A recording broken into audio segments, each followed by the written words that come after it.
سے بڑے ادب و احترام سے درخواست کرتا ہوں کہ کے شرکا کے لیے اپنی گفتگو کا آغاز کریں۔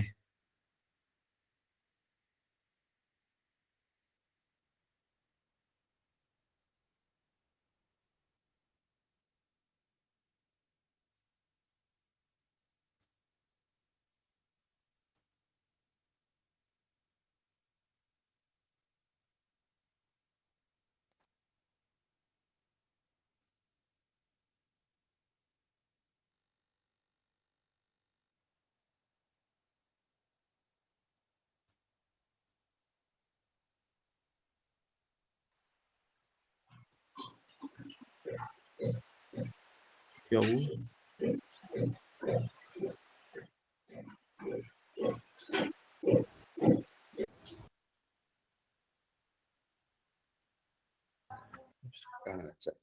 جی السلام علیکم، اب آواز آ رہی ہے؟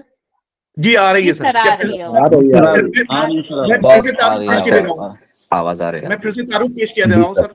جی نہیں ہو گیا، جی جی آپ سب کو پہنچ گیا ہوگا، کوئی بات نہیں۔ جی جی جی جی جی جی ٹھیک ہے سر۔ ٹاپک بتایا جائے، مطلب جس پہ بات ہوگی سر، ٹاپک میں بتا دیتا ہوں۔ وعلیکم السلام۔ دیکھیے، سب سے پہلے تو آپ تمام حضرات کو مبارکباد کہ آپ استاد ہیں اور آپ کو سب کو ملازمت ملی ہے، یہ خدا کا لاکھ لاکھ شکر ہے۔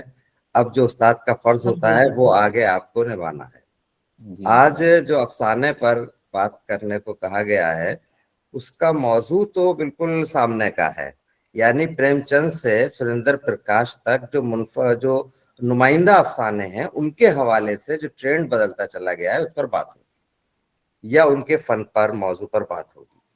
اب معاملہ یہ ہے کہ پریم چند سے لے کر سریندر پرکاش تک کے جو افسانہ نگار ہیں ان سب کے بارے میں آپ لوگ بہت اچھی طرح سے پڑھ بھی چکے ہیں، اور بہت سے لوگ اس میں سے پڑھا بھی رہے ہوں گے، اس لیے کہ کسی نہ کسی طرح سے ترقی پسند تحریک کا جب آغاز ہوا تو اس زمانے کے جو افسانہ نگار تھے ان کو سب کو پڑھایا جاتا ہے، پریم چند کو پڑھایا جاتا ہے۔ اس کے بعد بھی جدید افسانے کو انٹروڈیوس کیا جا چکا ہے اکثر جگہوں پر۔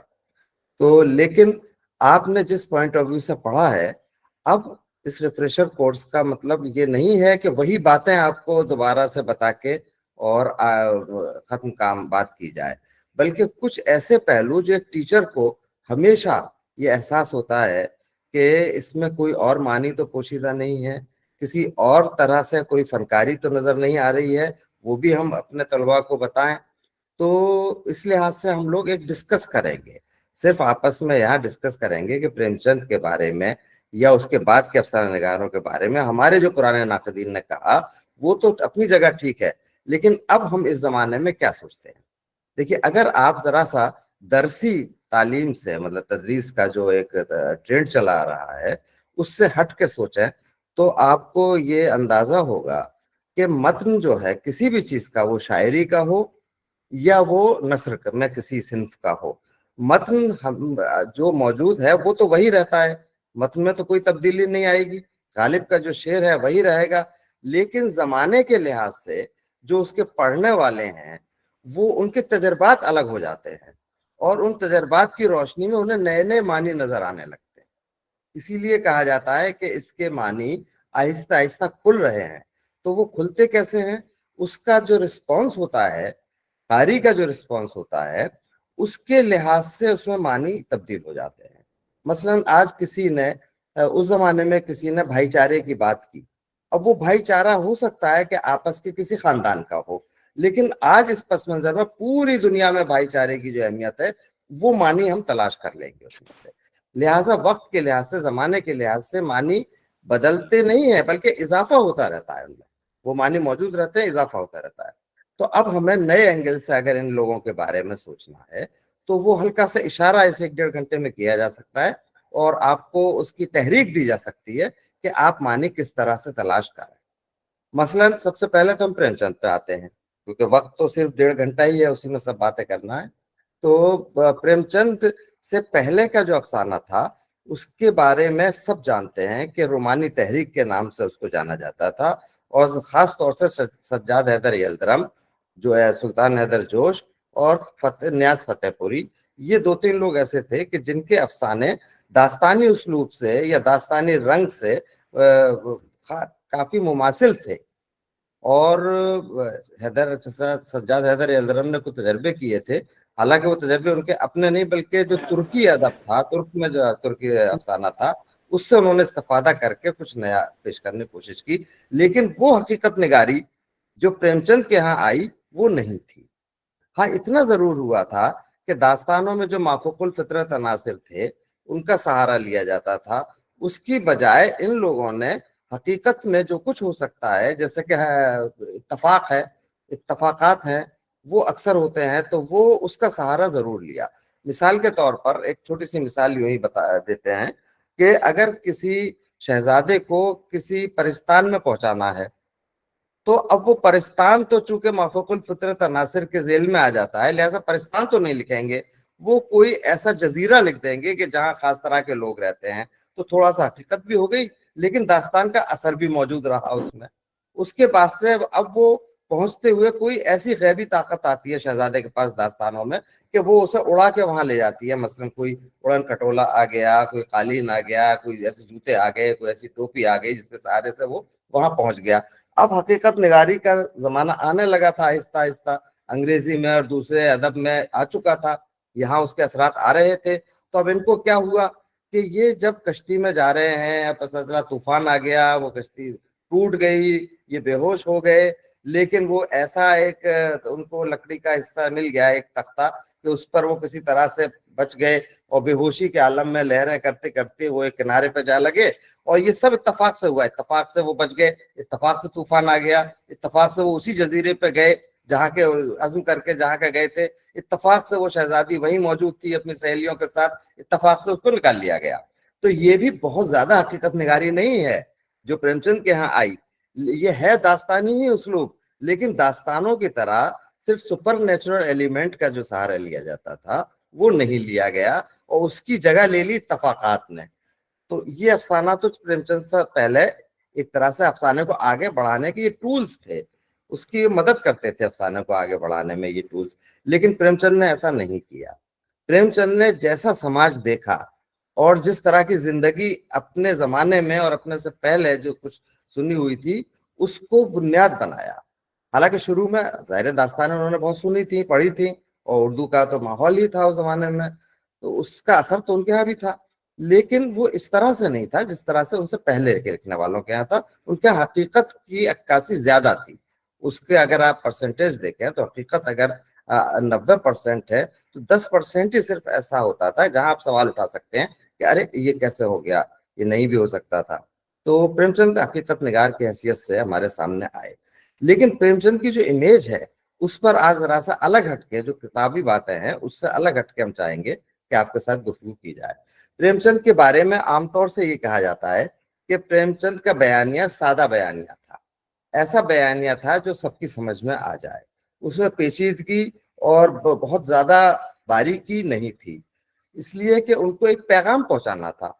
وہ پیغام آزادی کا بھی تھا، اس زمانے میں آزادی کی جو ایک چنگاری دل میں ڈالنی تھی، اور اس زمانے میں سماج میں جو پسماندہ طبقے کے ساتھ، دلت کے طبقے کے ساتھ جو ناانصافیاں ہو رہی تھیں، یا غریب طبقے کے ساتھ جو مہاجن اور امیر لوگ اور مل مالک وغیرہ جو تھے، یا زمیندارانہ نظام تھا، اس نظام کے جو زمیندار صاحب تھے یا نواب صاحب تھے وہ جو ذات کے کرتے تھے، اس کو انہوں نے اس کو آئینہ دکھایا ہے اس سماج کو، اور یہ بتانے کی کوشش کی ہے کہ سماج میں کیا اچھا ہے کیا برا ہے، اس کا تھوڑا سا اینگل دیا ہے.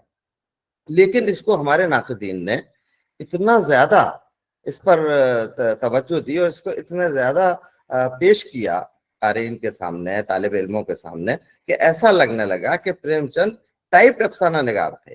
یعنی ایک خاص طرح کا انہوں نے انداز بنا لیا تھا اور اسی پہ وہ ہر افسانے کو لے جاتے تھے، اور بالکل سیاہ اور سفید کی طرح ان کے ہاں ایک خانہ بن گیا تھا کہ اگر زمیندار ہے تو ظالم ہی ہوگا، اگر مزدور ہے تو مظلوم ہی ہوگا، معاف کیجیے گا، غریب ہے تو اس کا استحصال ہی ہوگا، امیر ہے تو استحصال ہی کرے گا. یا دوسرے اور مسائل تھے جس میں کہ بالکل طے تھا، لیکن یا ان کا یہ تھا کہ بالکل بیانیہ ہے، جو صاف ہے وہی کہیں گے، کوئی علامت، کوئی تمثیل، کوئی اس میں تشبیہات تو ہوتی تھیں، وہ تو شاعری میں بھی ہوتی تھیں، لیکن کوئی ایسے عناصر جو ہمیں سمجھنے میں تھوڑا دقت پیش کرتے ہیں وہ نہیں ہوں گے. یہ ان کے بارے میں طے ہو چکا تھا اور آج بھی میں سمجھتا ہوں زیادہ تر لوگ اسی پر عمل کر رہے ہیں. لیکن پریم چند کی اگر آپ تخلیقات دیکھیں تو اس میں ایسے عناصر بھی موجود ہیں جو بعد میں ترقی پسندوں کے بھی بعد جدید افسانے میں 1960 کے بعد جو افسانہ لکھا گیا جس میں سریندر پرکاش کا ایک نام یہاں آیا ہے، لیکن سریندر پرکاش، انور سجاد، احمد ہمیش، بلراج مہندرا، بلراج ورما، انور عظیم، بہت سارے یہ سب لوگ جو تھے وہ جدید افسانہ لکھ رہے تھے جس کو قارئین نے بہت زیادہ پسند نہیں کیا تھا. یعنی پسند کیا ہو یا نہ کیا ہو، بہت زیادہ اس سے ریڈنگ وہ تھا، اس میں سمجھے جو ریڈنگ کا ایک اکسانے کے لیے جو عناصر ہوتے ہیں وہ کم تھے اور ذہنی مشق زیادہ کرنی پڑتی تھی. تو وہ پریم چند کے یہاں عناصر وہ بھی مل جائیں گے، یعنی لیکن بہت خوبی سے اور بہت آسانی سے اور بہت فنکاری سے انہوں نے پیش کیا جو قارئین جس سے متاثر ہوئے، اور اگر نہیں بھی سمجھ پائے تو بھی اس کا فائدہ ان کو پڑھنے میں، اس افسانے کو یا اس ناول کو پڑھنے میں ملا. ناول کی بات تو یہاں نہیں ہوگی کیونکہ ناولوں میں پھر بہت طویل بات ہو جائے گی، لیکن ایک مثال کے طور پر جو بہت مشہور ناول ہیں ان کا ایک آدھ کا ذکر صرف آ جائے گا. جیسے کہ گودان آپ نے سب نے پڑھا ہوگا. تو گودان میں یہ ہوتا ہے کہ اسے حوری کو خواہش ہے گائے کی، وہ جاتا ہے رائے صاحب کے پاس جو زمیندار تھے اس علاقے کے، تھوڑی بہت راہ و رسم تھی اس کے ساتھ، یہ بڑی امید لے کے وہاں جاتا ہے. صبح کا وقت ہے، یہ جا رہا ہے، اس کا منظر وہ کھینچتے ہیں کیونکہ بہت مختصر میں مجھے بتانا ہے. تو وہاں وہ بتاتے ہیں کہ آسمان پر سورج نکل آیا تھا، ٹھنڈی ہوا چل رہی تھی، درختوں کے سائے دور تک پھیلے ہوئے تھے اور وہ چلا جا رہا تھا. تو یہ جو منظر ہے یہ حقیقت نگاری والا منظر ہے، چونکہ صبح کو ایسا ہی ہوتا ہے. سورج نکلتا ہے تو درختوں کے سائے دور تک پھیلے ہوتے ہیں چونکہ وہ سر پہ نہیں آیا ہوتا ہے اور چل رہا ہے وہ. پھر کہتے ہیں کہ آگے ایک گڈھا، جو پوکھر جیسے انہوں نے لکھا ہے کہ ہندی میں کچھ اور لکھا ہے لیکن تالاب اردو میں پوکھر لکھا ہے، پوکھر تھی جس میں تھوڑا بہت پانی بچا تھا اور گھاس اگی ہوئی تھی، اس میں شبنم کے قطرے جمے ہوئے تھے. تھوڑی دیر کے لیے وہاں وہ بیٹھ جاتا ہے، بس اس کے بعد سے وہ جاتا ہے اور وہاں جا کے ان سے بات کرتا ہے، لیکن وہ اپنے کاموں میں مصروف ہیں اور اپنا ہی دکھلا لے کے بیٹھ جاتے ہیں اپنے بارے میں، رشتہ داروں کے بارے میں کہ مجھے کس طرح سے انہوں نے پریشان کیا ہے، استحصال کیا ہے، میرے پیسے کو بھی انہوں نے خود برد کیا ہے. تو یہ سب لے کے بیٹھتے ہیں. پھر وہ بتایا جاتا ہے کہ ایک فنکشن ہونے والا ہے اور وہاں بیگار کرنے سے انکار کر دیا ہے لوگوں نے. بیگار ہوتی تھی نا پہلے، بغیر پیسے کے جو کام کروا لیا جاتا تھا زمینداروں کے ذریعے سے، اسے بیگار کہتے تھے. تو یہ جاتے ہیں ترختے ہوئے، چیختے ہیں، چلاتے ہیں، اندر جا کے اس کو آواز آتی ہے، یہ اپنا اٹھتا ہے وہاں سے اور واپس بغیر بتائے ہی چلا آتا ہے. تو یہ ساری حقیقتیں ایسی ہیں کہ جو سچ مچ ایسا ہو سکتا ہے اور ہوتا ہے. عام طور سے بہت ملنے والے عزیز و اقارب ہوتے ہیں، وہ تو باقاعدہ تو رخصت لے کر جاتے ہیں، لیکن اب روز مرہ کا کوئی مزدور ہے، کوئی کسان ہے، کوئی آیا ہے، بیٹھا ہے، اسے اتنی وہ نہیں ہے، نہ ان کو اتنی فکر ہے کہ وہ بیٹھا ہوگا، وہ چلا آتا ہے. تو یہاں تک تو اچھا. اس کے بعد سے جب وہ وہاں پہنچتا ہے راستے میں تو دوپہر ہو چکی ہے. اب وہاں پہ وہ 2-3 لائن اور لکھتے ہیں کہ سورج سر پر آ چکا تھا، درختوں نے اپنے سائے سمیٹ لیے تھے سامنے، اور دھوپ کی تپش سے سامنے کی زمین کی دھول جو تھی وہ کپ کپ آ رہی تھی فضا میں. یہ وہ لکھتے ہیں. تو یہ بھی حقیقت نگاری ہے، لیکن بتانا صرف یہ تھا کہ یہ ساری حقیقت نگاری جو ہمیں نظر آ رہی ہے دراصل یہ صرف حقیقت نگاری نہیں ہے، یہ صرف ایک گہرا بیانیہ نہیں ہے، یہ صرف سادہ بیانیہ نہیں ہے. اسے آپ کو ڈیکوڈ کرنا ہوگا کہ یہی کیوں لکھا. راستے میں تو اور سینکڑوں چیزیں ان کو ملی ہوں گی، کوئی بیل گاڑی جاتے ہوئے ملی ہوگی، کوئی اور جانور ملا ہوگا، لیکن یہی چیزیں کیوں لکھی. تو اب آپ جب سوچیں گے تو آپ کو اپنی طرف سے سوچنا پڑے گا کہ کس کے کیا دوسرے معنی ہیں، یعنی دوسری طے کون سی ہے اس میں، جو یہ کون سی جہت ہے دوسری. تو آپ کو پتا چلے گا کہ چونکہ وہ ایک خواہش لے کر اور ایک یقین بلکہ اس کو ہے، صرف یہی نہیں ہے کہ امید ہو بلکہ یقین ہے. امید تو ہے ہی کہ مجھے پیسہ مل جائے گا گائے خریدنے کے لیے.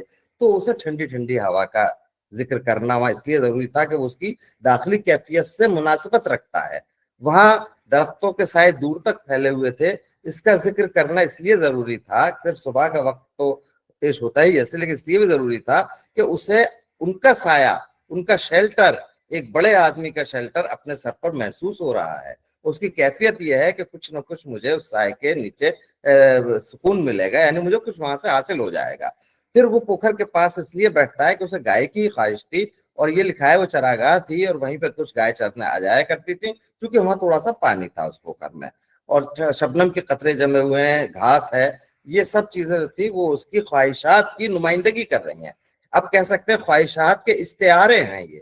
تو اب استعاراتی اسلوب جو جدید اسلوب کے ذیل میں آتا ہے, وہ ان کے یہاں اگر آپ تلاش کریں گے تو اس کی جھلکیاں, بلکہ اچھا خاصا اس کا استعمال مل جائے گا آپ کو. جب لوٹا ہے تو مایوس ہو کر لوٹا ہے, تو اس کو لگے گا میرے سر سے ان کا سایہ اٹھ چکا ہے. تو لکھا ہے کہ درختوں سورج سر پر آ گیا تھا, یعنی سورج سر پر آ جانا ایک طرح سے پریشانی کی ہی وہ ہے, کیونکہ اس میں وہ تپش ہوتی ہے بہت زیادہ, اور درختوں نے اپنے سائے سمیٹ لیے تھے, یعنی رائے صاحب کے وہاں کچھ نہیں ملا اسے, انہوں نے اپنا, رائے صاحب نے گویا کہ اپنا سایہ سمیٹ لیا, جو ان کا شفقت کا ہاتھ تھا وہ ہٹا لیا. اور زمین کانپ رہی تھی, یعنی وہی زمیندار اور رعایا کا جو رشتہ تھا, اور جو حوری کا اور رائے صاحب کا رشتہ تھا, اس کی نمائندگی وہ کر رہا ہے. تو یہ تمثیل بھی ہے اور یہ استعارہ بھی ہے. جہاں پہ وہ غیر مرئی چیز کی طرف اشارہ کرتے ہیں, کسی خیال کی طرف, تو تمثیل ہے, اور جہاں کسی شے کی طرف کرتے ہیں تو وہ استعارہ ہے. تو وہ استعارہ, درخت استعارہ ہو سکتے ہیں کس کا؟ رائے صاحب کا. سایہ استعارہ ہو سکتا ہے, یا وہ خیال استعارہ ہو سکتا ہے, یا وہ کوئی تمثیل ہو سکتی ہے. تو کہا جاتا ہے جدید افسانے میں آتے آتے, جس کا ذکر آگے آئے گا, تمثیلی, استعاراتی اور علامتی افسانے لکھے جانے لگے. یہ تو صحیح ہے, لیکن علامتوں کو اگر ہم تلاش کریں تو وہ پریم چند کے یہاں بھی مل رہی ہے. تو یہ تو ایک گودان سے ایک چھوٹی سی مثال تھی. اب ان کے افسانے دیکھیے, تو بہت افسانوں کا ذکر تو کرنا مشکل ہے, لیکن نمائندہ, چونکہ اس کا ٹاپک بھی ہے نمائندہ افسانے, تو نمائندہ تو سب سے زیادہ کفن ہی ہے ان کا. لیکن اس کے علاوہ اس کے بعد بھی انہوں نے افسانے لکھے ہیں, کفن کے بعد بھی انہوں نے افسانے لکھے ہیں, اور کچھ افسانے بہت مشہور ہوئے, جس سے دو بیلوں کی جوڑی. تو اب وہ افسانے ہیں جو ایک سطح پر سب کی سمجھ میں آ جاتے ہیں. اس میں کوئی ایسی قباحت نہیں, باریکی نکال سکتے ہیں کہ کوئی قباحت نہیں ہے. ایک ان کا افسانہ جو بعد میں لکھا گیا تھا, آخری زمانے کا ہی ہے تقریباً, اور مجھے لگتا ہے کہ وہ کورس میں بھی پڑھایا جاتا ہے کئی جگہ پہ, وہ ہے روشنی. روشنی ایک افسانہ ہے ان کا, جو کافی جگہوں پہ میں نے دیکھا کہ وہ کورس میں ہے. تو اب جیسے دو بیلوں کی جوڑی ہے, تو یہ تو بالکل صاف ہے کہ وہ بیل جو ہیں وہ تمثیل ہیں, اور وہ کس کی تمثیل ہے یہ آپ کو دیکھنا ہے کہ کس کی تمثیل ہے, یہ بعد میں کھلے گا. پہلے آپ نے دیکھا کہ آخر انہوں نے کیا کیا. تو ان پر جو کچھ ظلم ہو رہا تھا اس کا بدلہ لینے کے لیے یا احتجاج کرنے کے لیے دونوں نے مل کر حملہ کر دیا کانجی ہاؤس پر, اور وہ اس کی دیوار توڑ دی. تو یہاں یہ معلوم ہوا کہ یہ موضوع اس کا اتحاد ہے. اتحاد جو ہے وہی ہمیں کامیابی کی منزل تک پہنچا سکتا ہے. اتحاد ضروری ہے. دونوں آپس میں باتیں کرتے ہیں وہ, اور دونوں میں باتیں کرنے پہ بھی ایک جملہ مجھے بعد میں کہنا ہے, لیکن اب یہ اتحاد ہے. تو اتحاد پر وہ زور دے رہے ہیں. اب اس زمانے میں انگریزوں سے مقابلہ کرنے کے لیے کانجی ہاؤس کس کی تمثیل بنتا ہے یا کس کی علامت بنتا ہے؟ انگریزوں کے اپنے سیٹ اپ کی, یعنی کس طرح سے قید کر رکھا ہے, کس طرح سے انہوں نے اپنی گرفت میں لے رکھا ہے ہندوستانیوں کو. اور ہندوستانیوں میں میجر کمیونٹی کون سی تھی؟ ہندو مسلم, دو ہی میجر کمیونٹی تھی, باقی تو کرسچن تو انگریز خود ہی تھے, اور کچھ سکھ تھے, تو وہ بھی ظاہر ہے کہ ہندوستانی کے اس میں آئے گا, تو دو ہی ہیں. تو اب ان کا نام کیا رکھا انہوں نے؟ ایک کا نام ہیرا اور ایک کا نام موتی. تو ہیرا اور موتی جو نام ہے, ان کے پہلے حرف پر آپ غور کریں گے تو ہندو اور مسلم کا آپ کو اشارہ مل جائے گا. ہیرا سے ہندو ہے, تو موتی سے مسلم ہے.